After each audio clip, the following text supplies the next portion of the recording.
Welcome back, everybody, to Neutrality Studies. My name is Pascal Lotta. I'm an associate professor at Kyoto University, and today it is my pleasure to be joined again by my friend and colleague, Professor Stephen Starr, a former director of the University of Missouri's Clinical Laboratory Science Program and a senior scientist at the Physicians for Social Responsibility.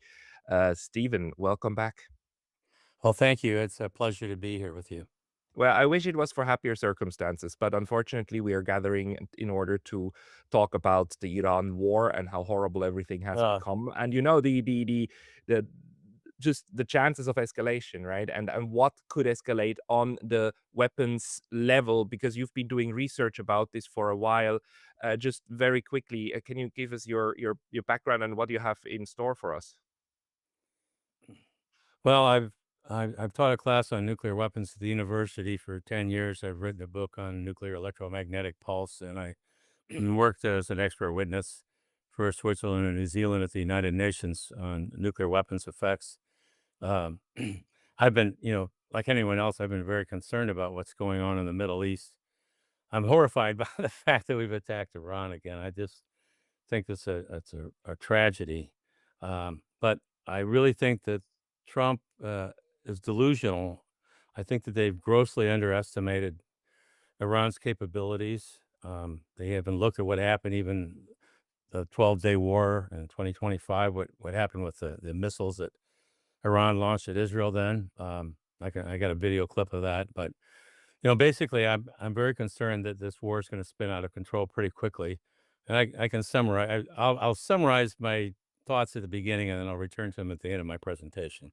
Then let's move to your presentation. Actually, we've prepared it over here. We can see your screen, so please Okay. go ahead. Well, as everyone watching knows, that the war erupted, the U.S. attacked, and we killed a Ayatollah. And I didn't even realize until the other day that he's not just a political leader in Iran. I mean, he's the second holiest religious figure in the Shia religion, and it's like if someone killed the Archbishop of Canterbury in the Christianity or something like that. It's not a That's a big deal, particularly to highly religious people. So that in itself is it's not just a regime change, as they want to call it. So Iran has retaliated quickly, and this time they were prepared for this. Um, and the image there, I think you showed that in your presentation the other day that you did. Yeah, because I Uh, got it yesterday from you via email, so thank no, you for that. It's yeah. Can you tell us what it is? well, it's a U.S. base in Iraq. It was a ammunition dump that was hit and exploded. I'm sure there's a lot of casualties. They say in war, truth is the first casualty. So we're not going to really get any sort of accurate numbers for American casualties probably for some time. Just But I think at the moment it stands of the official tally as of this morning my March 3rd. Your evening of March 2nd is 6 dead service members, yeah, right? well, I think you might need to add a couple zeros to that. But it wasn't just this one base. They also hit the headquarters of the Fifth Fleet. Uh, Iran destroyed some very large radar complexes. I mean, there are 27 U.S. bases that were hit that I was able to find out. That's a lot. I mean, U.S. has more bases than that, but these were all large bases. So that's the first one of the things that's happened. Um, let's see. How do I get this to? There we go. There we go. Um, so my summary is, I really think we may be headed towards the equivalent of an Armageddon with this. It has a biblical implication for. Um, Iran has more than 3,000 ballistic missiles, probably 5,000, 6,000, and it has thousands of cruise missiles and a huge number of drones. And the U.S. and Israel will likely run out of air defense munitions in a matter of a few weeks. We weren't at all prepared for this. The U.S. has been depleting its reserves for some time in Ukraine and then giving to Israel. But more than that, we lack the industrial base to produce a lot of these things. They're made by hand, so it's kind of unbelievable. Larry Johnson has discussed a lot of this in great detail, but you can go to his website and find out more.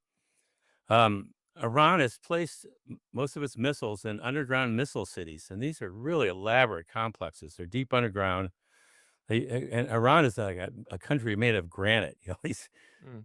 and you can't use a Tomahawk missile to take out one of these things. That just bounce off of it.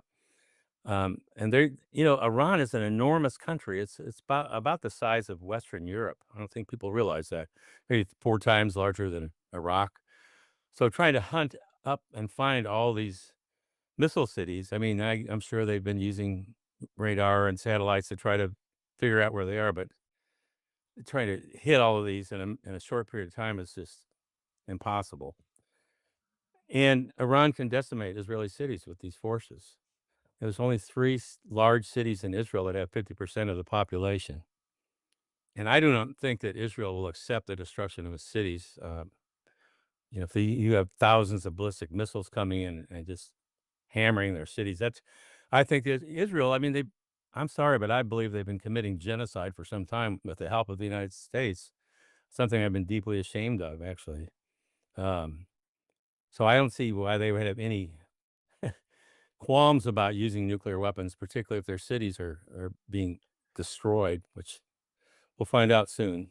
Yeah, I just want to point out at this point, at this stage, we are seeing, I think, for the first time, a coalition war of two nuclear weapon states against a non-nuclear weapon state, right? Right. This is very, very extreme. So the ability of the Israelis to strike Iran with nuclear weapons is there at any point in time, and since it's an indigenous program, they could do it without U.S. approval. Exactly. And they have a large nuclear arsenal. We'll discuss that in a few minutes. Mm. I mentioned air defense systems. I thought people may not know, but these are the three systems that the U.S. relies on: the Terminal High Altitude Area Defense System, and we don't have many of those. We have 8 batteries in total. We have 50 to 60 batteries of Patriot missiles, and about 12 of those are in theater in the Middle East right now. And ships use the SM-3 interceptors. So I found a website that estimated how many missiles that they had going into it. They figured we had 500 to 600 THAAD interceptors, somewhere between 1,000 and 1,500 Patriot missiles, and maybe 400 of the SM-3s. That's not a whole lot because you typically you will fire 2 interceptors for every missile or drone that's coming in. This was a headline from was it the Wall Street Journal today? U.S. races to accomplish Iran mission before munitions run out. We've fired 12 to 1,800 interceptor missiles in the last 2 days. We may have fired up to half of the ones that they have in theater already. Um, and as I mentioned, we can't make enough missiles. So we right now, even with the Ukraine war, and we're going to increase production. The U.S. can make 400 THAAD missile interceptors and 750 Patriot interceptors per year. I mean, if you think about that, and Iran might send thousands of missiles coming. We can use those up in a few days. Wow. For example, in 2025, the U.S. fired a quarter of all its THAAD missiles in a few days fighting Iran. That's the So 12-day war, right? In 12 yeah, days, the yeah, US fired 25% of its THAAD missiles. right. So that's just shows you how thin we are. So what happens when the missiles run out? Um, Another big thing, Iran is closed the Strait of Hormuz. That's 20% of the world's oil and liquid natural gas flows there. It used to flow through there. It's not now. And attacks have begun already on Iranian oil pipeline has been hit, and Iran has started to respond by targeting infrastructure. Saudi Arabia, I believe, officially declared war on Iran, which I kind of shuddered when I heard that because I thought, man, um, and there's going to be this if this is going to accelerate, we're going to lose a huge amount of infrastructure over there. This shows some of the possible targets that Iran could hit in Saudi Arabia, Qatar, United Arab Emirates, Iraq, Kuwait, Oman, Bahrain. All of these facilities are in range of Iranian missiles. Yeah, and I think very importantly of short range missiles, right? The ones that they have even more of. Right. They've got lots of missiles, and you can see the diagram, in the lower corner that shows some of the missiles, and I'll go into that, Hey, very brief intermission because I was recently banned from YouTube, and although I'm back, this can happen anytime again. So please consider subscribing not only here, but to my mailing list on Substack. That's pascalotta.substack.com. The link's going to be in the description below, and now back to the video. in 4 years ago, a U.S. general went on record saying that Iran possessed over 3,000 ballistic missiles, and I'm sure that I've heard Larry Johnson estimate that they have 5 to 10,000. I think 10,000 is probably high, but I wouldn't be surprised 5 or 6,000. And that doesn't include thousands of cruise missiles. So that's an enormous arsenal. This is not. And may I just ask, do you know about the production capacity? Can they make new ones of those even Oh while yeah. or even now, like while they're under attack?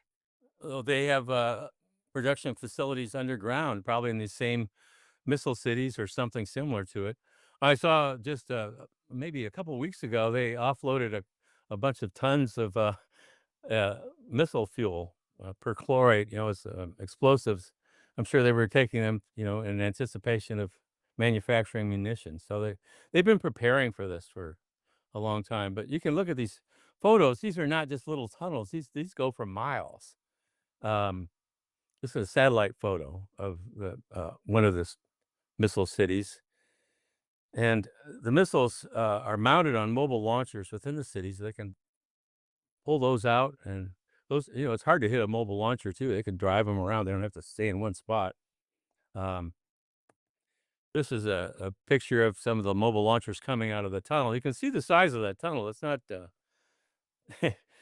It's formidable. Yeah, but you could try to destroy these entry points, right? And lock people in. That would Well, probably be that's the true. That's strategy. true. And I'm sure that was a lot of that's trying to happen right now. Mm. And we're going to be in the fog of war. We really won't know. But and I wanted to make the point again. This is Iran superimposed over Europe. So imagine trying to find all of these missile cities in a country that size. Particularly if you're being shot at. Iran also has hypersonic missiles that travel 9,000 to 11,000 miles per hour, and we have no ability to intercept those. Just we've seen that demonstrated in Ukraine. The Patriot missiles can't. Haven't been able to shoot down the Russian hypersonic missiles. And people that may not know what a hypersonic means, it's anything that goes faster than 5 times the speed of sound, or Mach 5. But these are like Mach 9 or Mach 13, 15. That's fast. And ballistic missiles can travel that fast, but they're not maneuverable. Whereas a hypersonic missile is actually maneuverable, which makes it, our ballistic missile defense is designed to intercept missiles on a ballistic trajectory, which is the parabola. It's a predictable path. If you have a maneuverable missile, and you're out of luck. Um, this was, so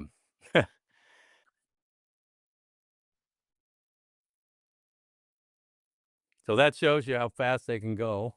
And, Wow. uh, and this is a video that was taken when Iran launched 180 missiles at Israel in October 2024. And our media here told us so they intercepted them all, but that's a lie. You can see that when they strike the ground, those are warheads hitting. Some of the explosions up in the air are being intercepted. Right. So this was the response to, I think, the killing of this was one of the attack on the Iranian consulate Yeah, in right. Damascus. Yeah. And Uh, they didn't learn from this. I mean, and this was Iran showing the Israelis and the Americans what they can do. That they are exactly. not kidding. That they have the ability to strike them. Yeah. Right. So again, you can see Israel a little up on the Mediterranean Sea, a little brown area, and then Iran over to the right. And it's a long way from Israel. And it's to highlight the population. Israel is uh, about around 79 times larger than Israel.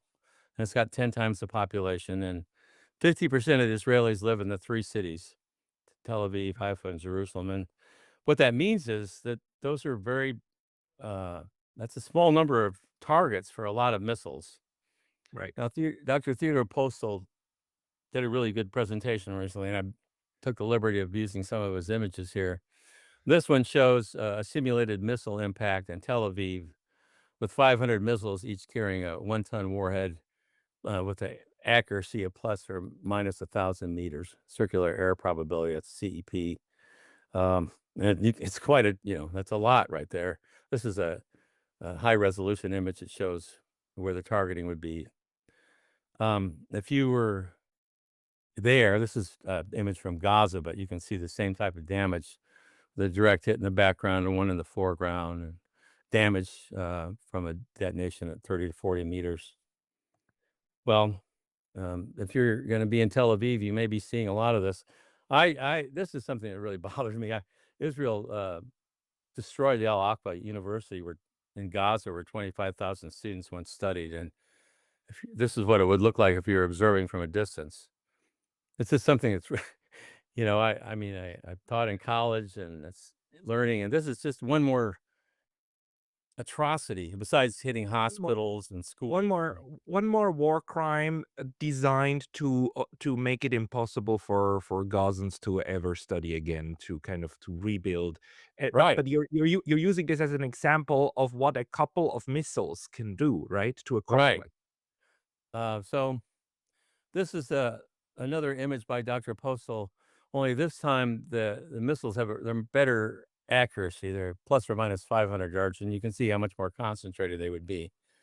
Uh, this is Israel last night. This is what I think several hundred missiles were fired.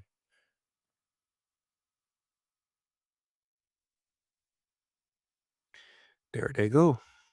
There they go. And they always they launch them together.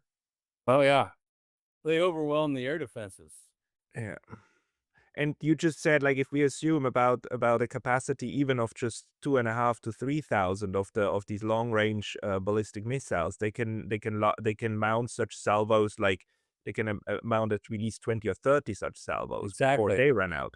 I mean, if you imagine that was probably 150 warheads coming in, you multiply that times 20. Yeah. I think that uh, Israeli cities would wind up resembling Gaza if this happens.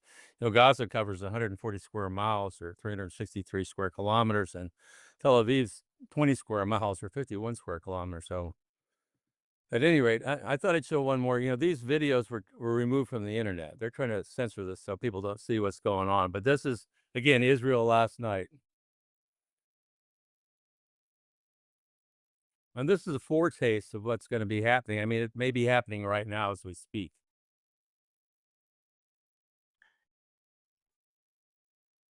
And I pity the people everywhere that are gonna be killed by these. It's just a war is such an atrocity, but This is absolutely horrible. It's absolutely terrible. But at this point, the Iran has no other option than to than to launch this. I mean, as long as you're right, being shot at, you will right. shoot back, right? Yeah, they're It's a relatively constantly simple bombing logic. Iran. Yeah, I mean, it's war. Yeah. So I think it's important to address the question of Israeli nuclear weapons. Under U.S. law, the Symington Act, it's foreign aid is prohibited to nations possessing nuclear weapons that are not within the NPT, the Non-Proliferation Treaty. And Israel isn't a member of the NTP, but Iran is. Mm. And the Pentagon finally admitted recently that Israel has nuclear weapons. So the law doesn't seem to matter in the United States anymore. The Constitution, nothing does. Yes, Stephen. I mean, under the Constitution, the president doesn't have the power to declare war. It must be Congress. I mean, the Constitution is really a worthless piece of paper by now. Yeah, If it is. I mean, In a if variety the of ways. president can usurp the power to make war, what can he not? And Right. if all the Congress does is just sit there and take it, then well, you've been reduced to a rubber stamp council.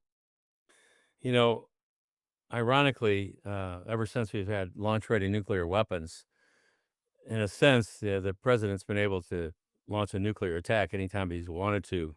Right. for the last 20 or 30 years. I remember Dick Cheney made a joke about that, but it's really out in the open with this. And the other question I wanted, Israel, it's sort of they like to downplay how many weapons they have, and I think it's sort of a psyop.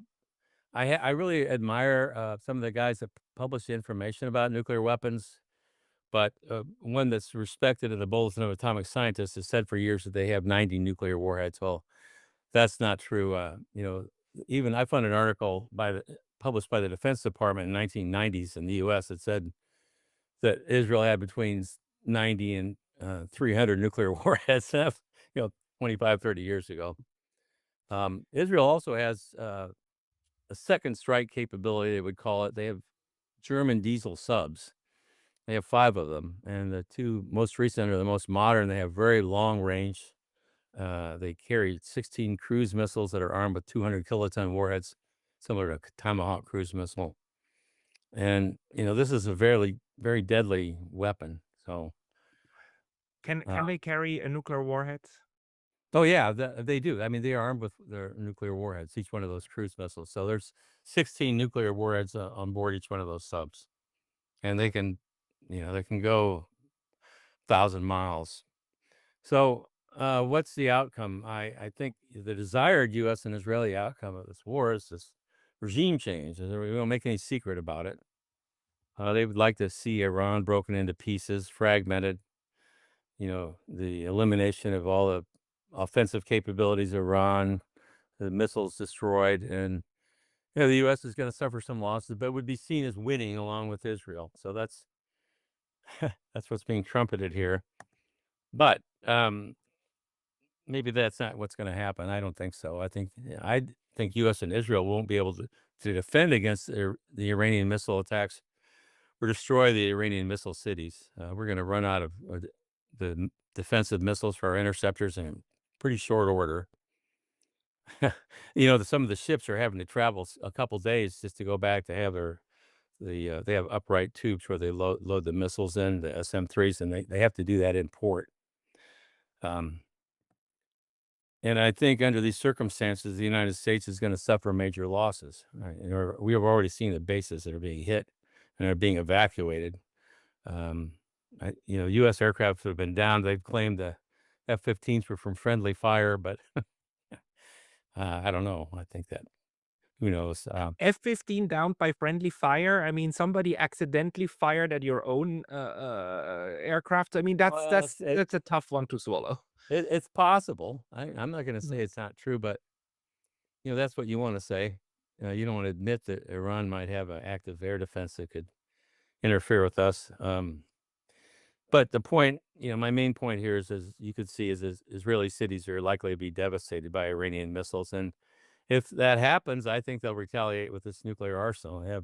They call the Samson option. It goes back for some years with the Philistines, and the Samson pulls down the temple. Yeah.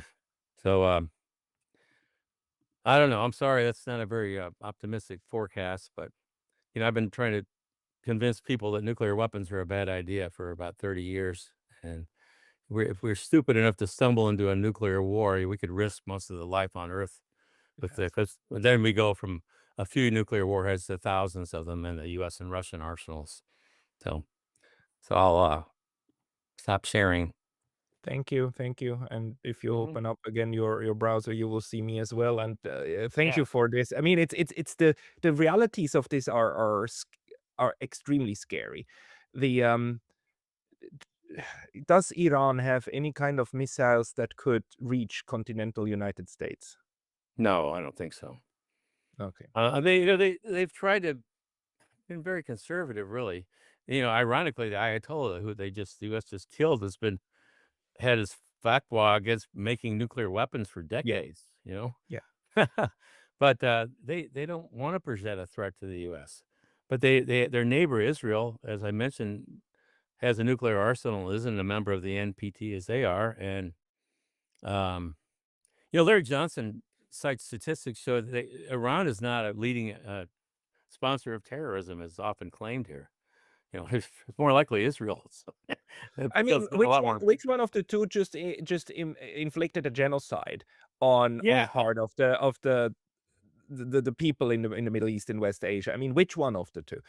To me, I'm sorry to say this, but Israel is the North Korea that the West likes. It's our friendly North Korea. It's the one with the Right. nukes that has nukes against all international law. It's the one that has been threatening and then terrorizing the people that live around it, while screaming that that it is being mistreated. But for some reason, that works. Although today in the New York Times there was there is a very amazing article that basically says that leads with how Mr. Netanyahu convinced Donald Trump to go to war. That surprised me quite a bit, but Like theme files. that one, well, I mean, I at this point, I wouldn't be surprised if somebody told Donald Trump, "You either attack or you die." I wouldn't be surprised if Right. he got like physically threatened into doing this, or Sure. well, Epstein file bribed, because it is so clearly not in the interest of the United States as a country, nor Well, of Donald Trump as a person, nor of the MAGA base. I mean, this is the end of MAGA. It's like he oh, yeah. cannot recover from this. Well, his primary campaign promise was no more foreign wars. Yes. And this is a complete violation of that. It's so sad, really. I think he actually had the opportunity to. He could have gotten out of Ukraine, stopped backing Israel, and he would have had enormous public support here for that. People have been trying to vote against endless war here for a long time. But as they say, no matter who you vote for, you get John McCain for president. Yeah. I mean, we're now seeing, we've seen a post by Kamala Harris on Instagram saying that she opposes the Iran war and she would never do this. It's like, come on, you were the vice president of the United States while you implemented this proxy war with Ukraine and did nothing and sat on your hands. It's like, who are you fooling? The system. It's the system that produces this. Not. It doesn't matter who's the captain. The steering wheel is not connected to anything. Right. Uh, Democracy um, theme park where all the handles and levers aren't connected to anything. Yeah, but I mean, this is not to say that nobody has power or something. It's just that the way the entire political system in the United States runs is like way more than like just the president. I mean, the president is just Oh, yeah. one of the dependencies within a long machinery, right? So the question then is like, what are the actual factors that then now would impact decision making on the implementation of the war? Because as you just laid out, uh, this what we are seeing at the moment, the missile exchange, right, and the blowing up of strategic targets is just one. It's actually at the moment at a low level of all out war, Exactly. right? Yeah. Mhm. Um, so the point you were making with one of your slides is that Iran doesn't need nuclear capabilities in order to completely devastate the one of the three main cities of Israel and make them basically turn them into Gaza, right? That's Um, right. And Now that I would would be say that it's possible that Theodore Postal also did a presentation with, I think it was Nemo a while back, and Mhm. said that he thought that they may have used some of that 60% enriched uranium into made them into pits and maybe made nuclear weapons, but nobody knows for sure.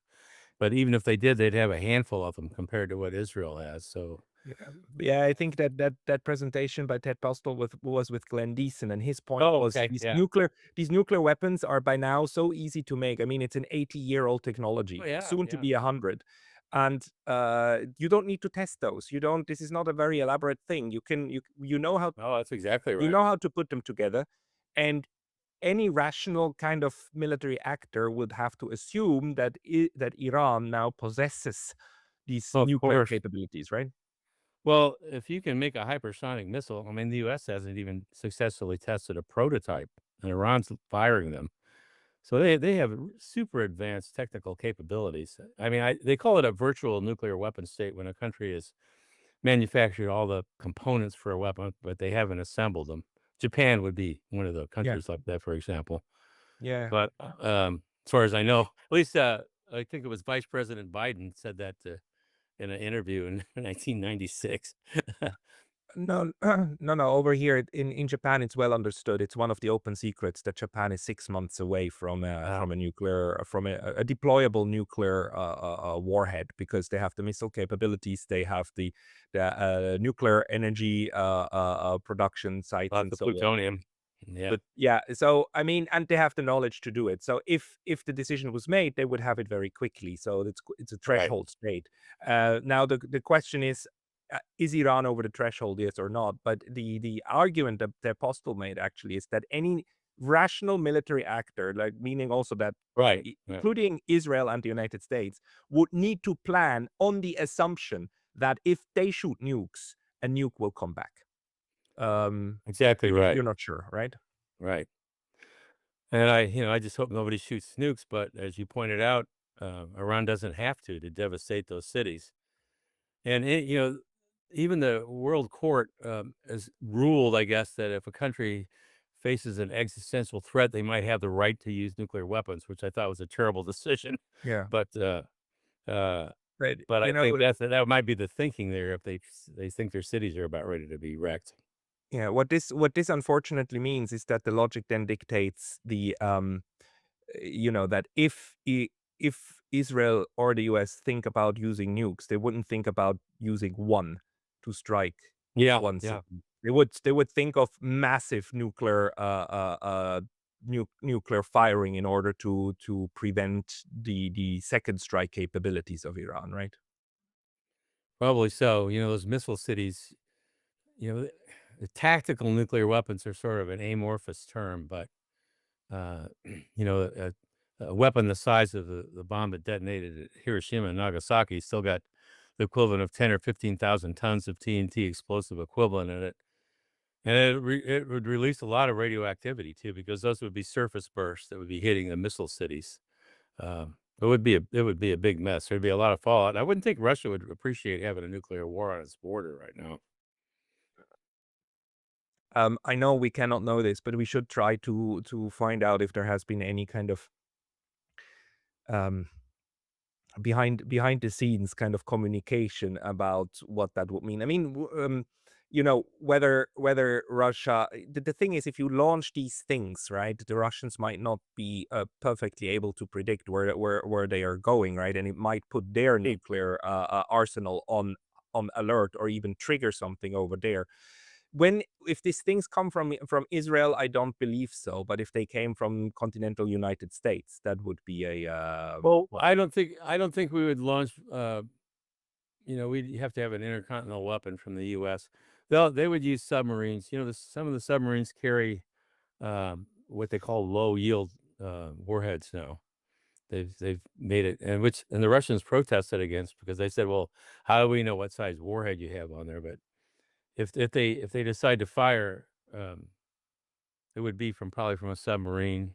And but again, your point is well taken because if Russia sees a U.S. Ohio class sub firing a nuclear capable missile, they're gonna they're gonna go to like a DEFCON 2. I mean that wouldn't be a minor incident.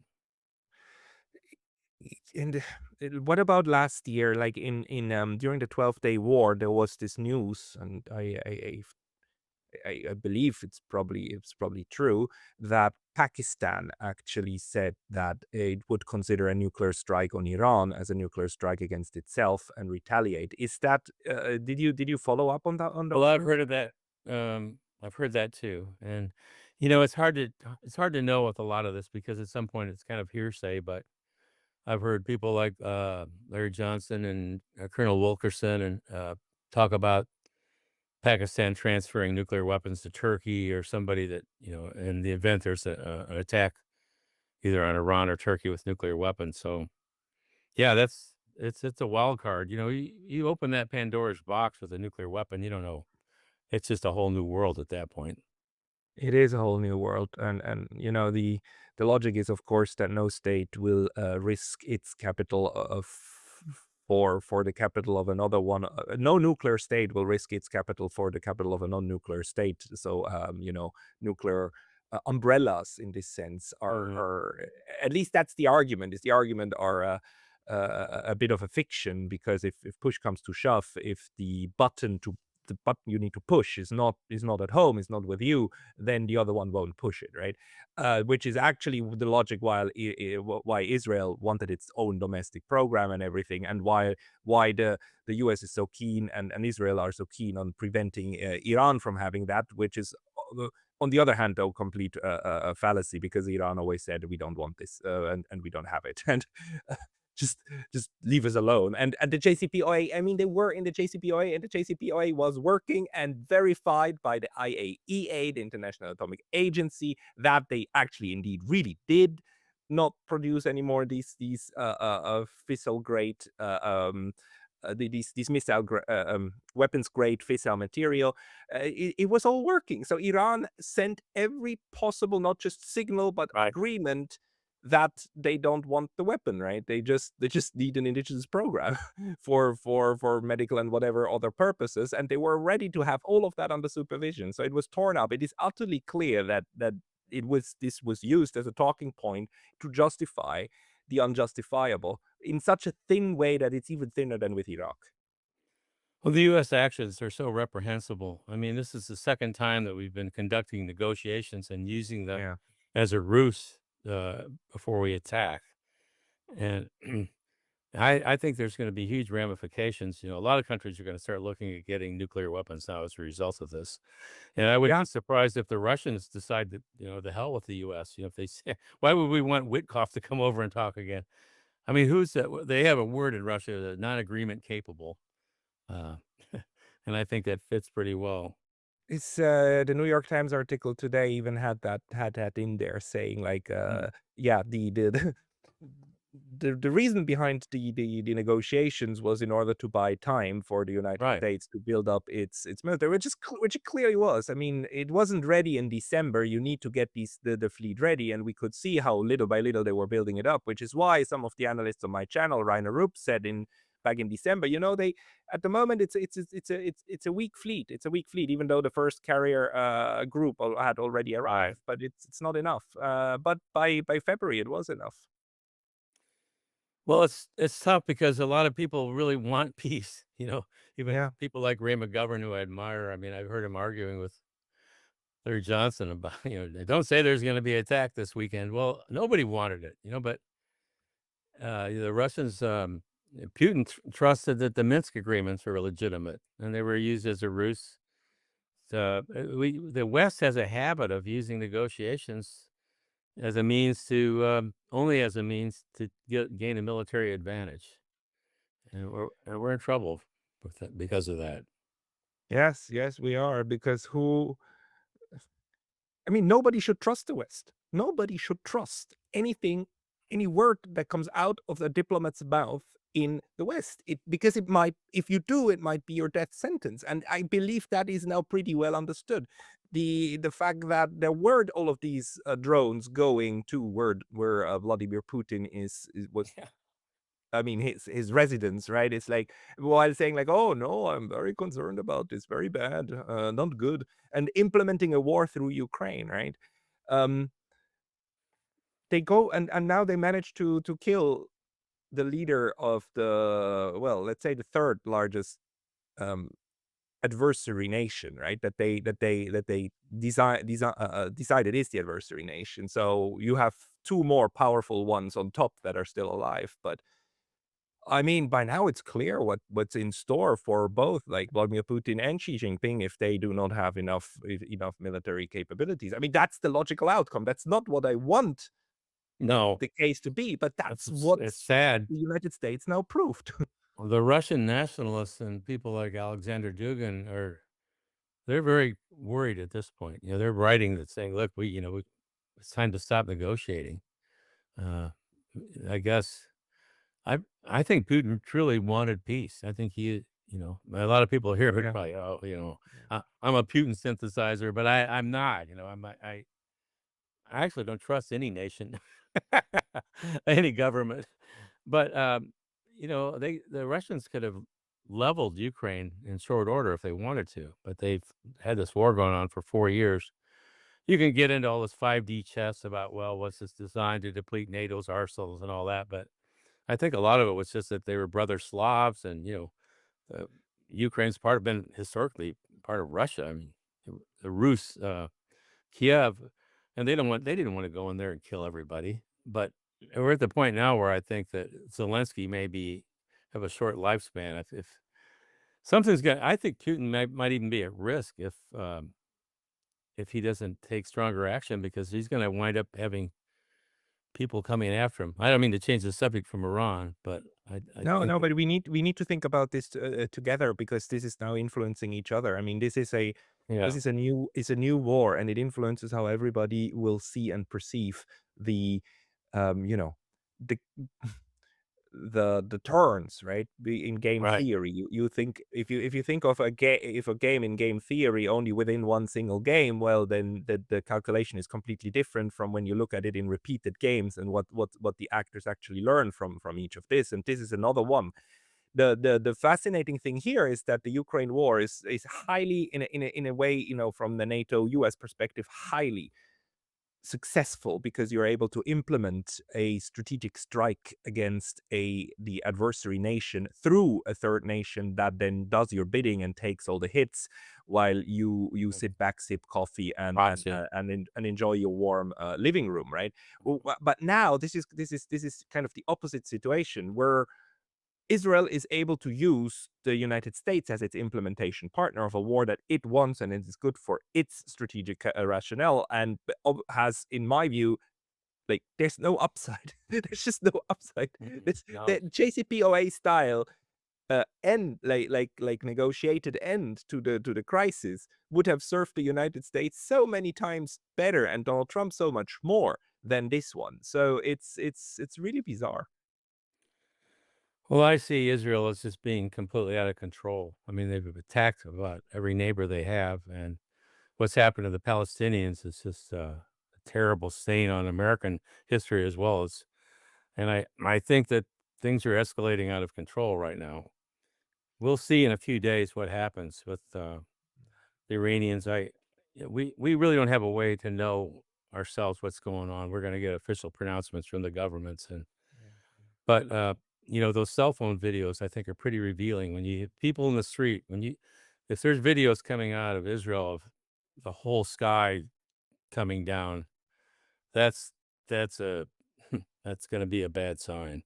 Yeah, but you can only imagine what the sky over Iran must look like at the Oh moment. yeah, yeah. No, I mean I'm not trying to. No, it's just that this is a horrible situation, and it's a horrible situation for the people now under this fire on both Mhm. sides. Which is not to do both sidism, not at all. It's just to emphasize that the firing of these weapons must stop as soon as possible. Also, because the escalation risk here is much higher than with the ground war that we have seen in Ukraine, because so many more things are flying through the air and so many more countries are involved. The in my video yesterday, I made the point that the strategy of Iran now must be to devastate the U.S. allies in the region, right? In order to coerce them out of their alliance, in order to make the point that if you host U.S. bases, you're not safer, you're much more likely to, you're much more targeted, right? That's the entire that must be the strategy here. Do you have any thoughts on that one?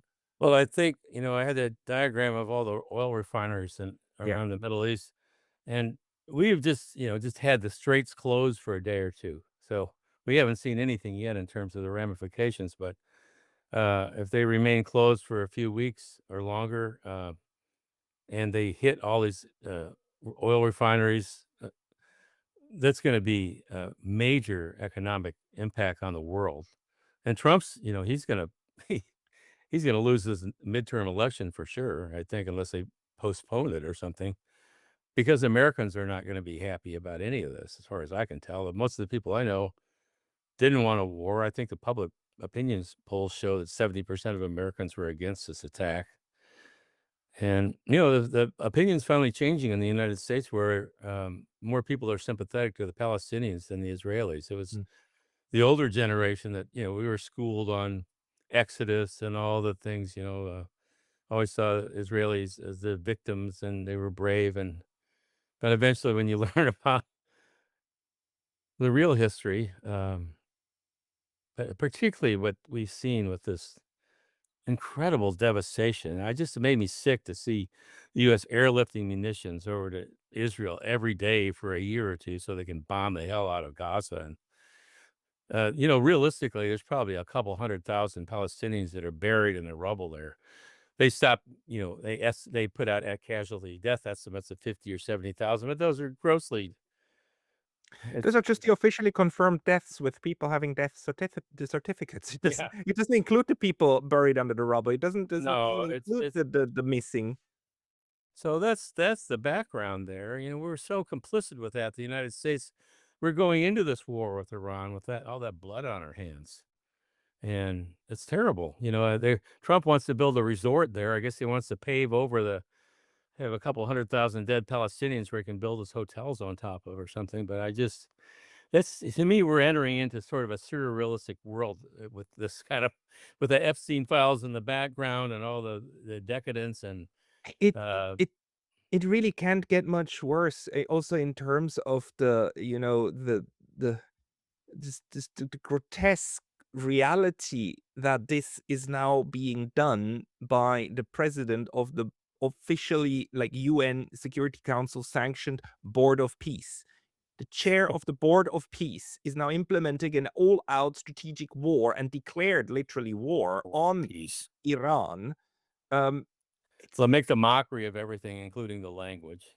by the Epstein people, right? By the Epstein, Yeah. like it just it's hard to trump this even further than it already is. I mean, this would be hard to predict even for Orwell and That's so how you on. fix it. Exactly. Yeah.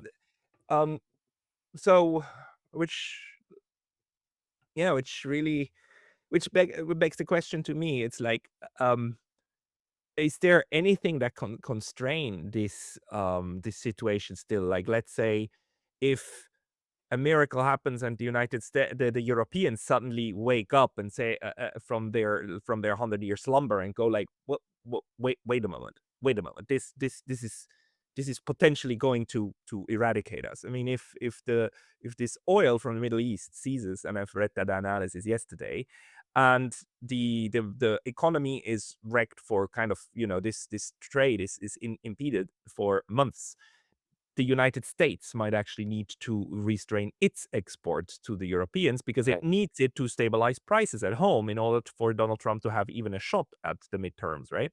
And if and that would mean no more oil from Russia, no more oil from the United States, no more hydrocarbons from the West Asia, the Middle East. Well, Europe is going to be that's going to be tough.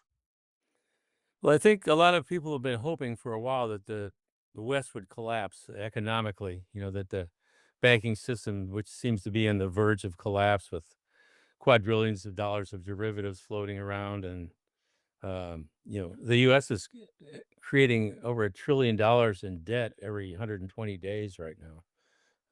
And that's just they attenuate that by typing zeros onto a computer to make deposits.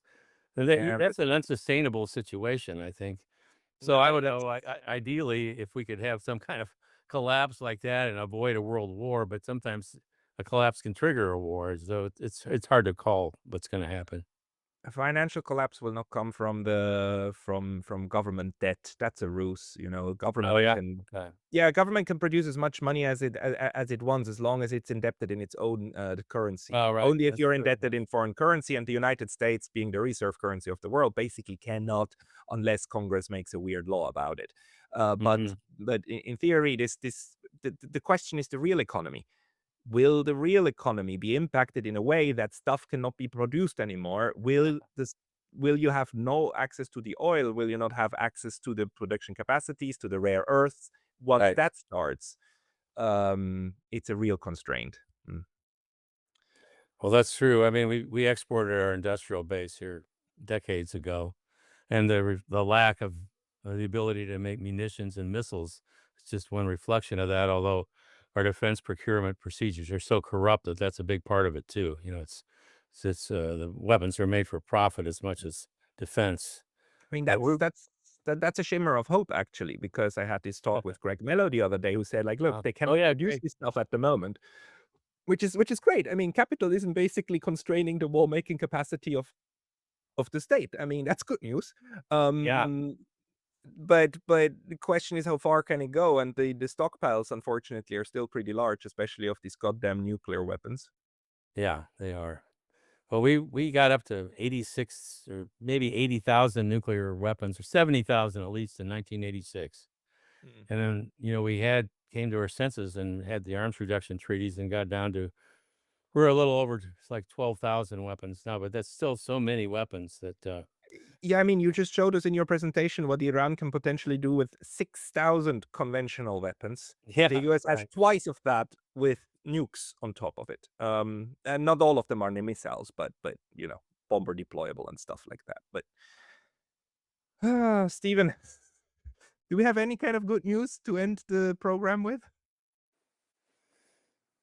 Well, they haven't shot a nuclear weapon off yet.